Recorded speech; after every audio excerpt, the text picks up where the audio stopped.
This is a real-life Minecraft block, made with paper and fully magnetic on all sides. And in this video, you are gonna witness more of the most satisfying things you can do with these blocks, building and pushing them to their absolute limits. Whoops. So obviously these blocks connect, right? That sounds pretty nice. But what if instead of connecting, I tugged on these blocks slightly until it... Aw, yeah! And you can also do this with more blocks to get even bigger releases. Another thing you can do is make a little chunk and then spam it all the way till here. But to make it satisfying, run to the kitchen, grab a butter knife, and like a loaf of bread, just cut and separate that thing. But you may ask, why make this so long? Well, this just sounds too good. You could also take some note block templates, fold them into blocks, and then by creating a line of them, play a song. Wow, so pretty. Oh God, make it stop. If you have some wool blocks, use red for tomatoes, yellow for cheese, lime green for lettuce, sand for 2 buns, dirt for meat, and once all the ingredients are ready, stack like a chef and let me cook. This burger looking absolutely busting if you know what I'm saying. Now, obviously you know that these blocks connect to anything metal. So now it's time to decorate my fridge. Boom, baby, SpongeBob. Gosh, this slotting sound is so soothing. But using other blocks, the possibilities are endless because the next thing I'm building is the end portal, but completely sideways. Whoa, now this is cool. You can even rest some sauce on it. However, after discombobulating everything, also throwing some eyes of Ender at the fridge for fun, I had a question. How many metal things can I connect to one block? We got 1, 2, 3, 4, 5, 6, and that's about it. It's like I'm jangling my keys right now. If you love hearing that snap sound and want to make some letters, create a word on the table. I really made a satisfying thing, by the way. Something that's also pretty fun is taking the best sounding blocks and spam placing them, like wool, stone, copper. Ooh, I like that one. Iron blocks, my ears. Oh, dirt, and some random ones. You can even take out the mobs and do even more spamming. Zombies, creepers, spiders, ghasts, and most notably, the Ender Dragon. Yeah, flap them wings. By the way, I tried doing this with the goat, but it freaking bit me. Ugh. Wait, but if Spider-Man got bit by a spider and I got bit by a goat, whatever. But if you want to know what's really goated, take a look at this American flag, because what is more satisfying than freedom? Shout out to all my fellow cowboys. It's time to bust a myth. Now in game, whenever fire is set to netherrack, it burns forever. However, in real life, will it work? Nope, nope, nope. Why is it turning black? If you place a block normally, it makes a snap sound. However, to make it really epic, I edited in an echo and now it sounds like...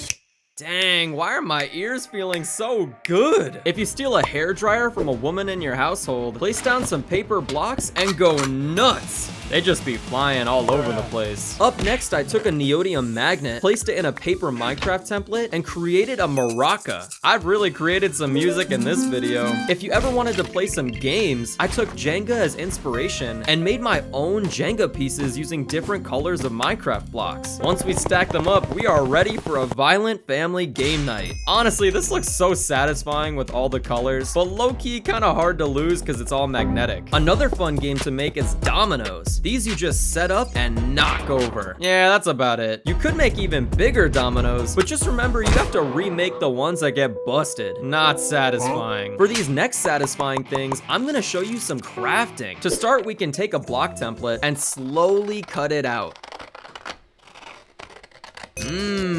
Like normal, fold every single flap inside. I put slime sound effects to make it juicy, and then obviously put magnets in it or these blocks. You guys already know. If you take a cutting knife and an unfinished template, be really careful and get some satisfying cuts. This is the tool I actually use, by the way. If you like marker noises, take some super juicer Crayola tips from Walmart and line each edge on a template. Gosh, this looks so good when you fold it together. However, if you guys don't want to cut things out, especially grass templates, bruh, simply spend $300, buy a Cricut, and when you load it up, watch it cut everything out beautifully. And the most satisfying thing here is taking each paper off of the sticky mat. Dear Lord, take me now.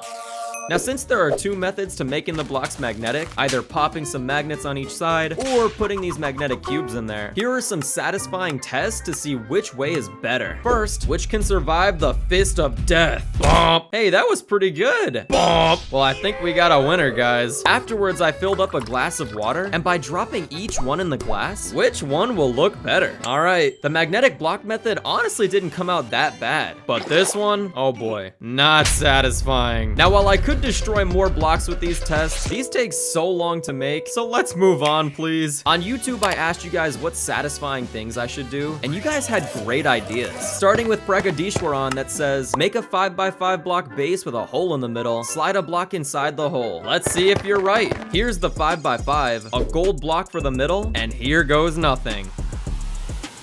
Let's go! My mouth is watering, guys. Next up, Lumix says, I always thought about pistons and sticky pistons with magnets. That sounds awesome. After making a new template on Photoshop and printing it out, I made two types of pistons. The regular one simply pushes blocks and can stay open or closed. And the sticky one has magnets on this part, so blocks stick. Now we can push Steve and other mobs around, connect to other blocks without consent. And finally, HotDog343 says to build a piston and rod machine. You guys are so messed up. Monteclair Bear says to see how far you can get the blocks to float before it falls. With the new method for building the blocks, I can really only get to 4 if I'm lucky. However, with the old method, you can get like 10 plus because the magnets are stronger. Defying gravity is satisfying. Devin S says, can you make a massive dirt block and destroy it? Yes. After making a template the size of an entire paper, wow, this is wild. I crafted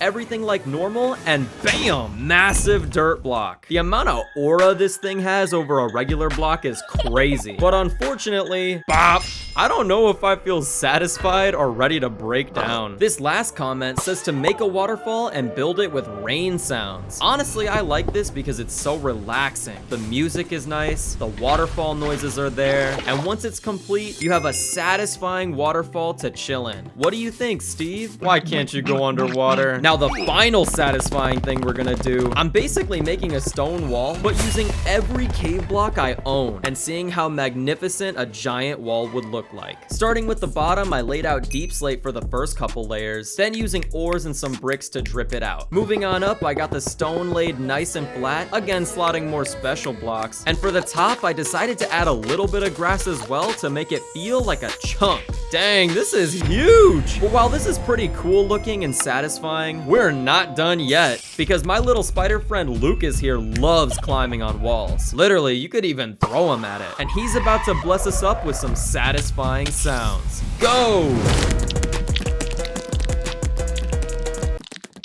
That's a good boy. Lucas wants you to go to theplopcrafts.com to make your own blocks.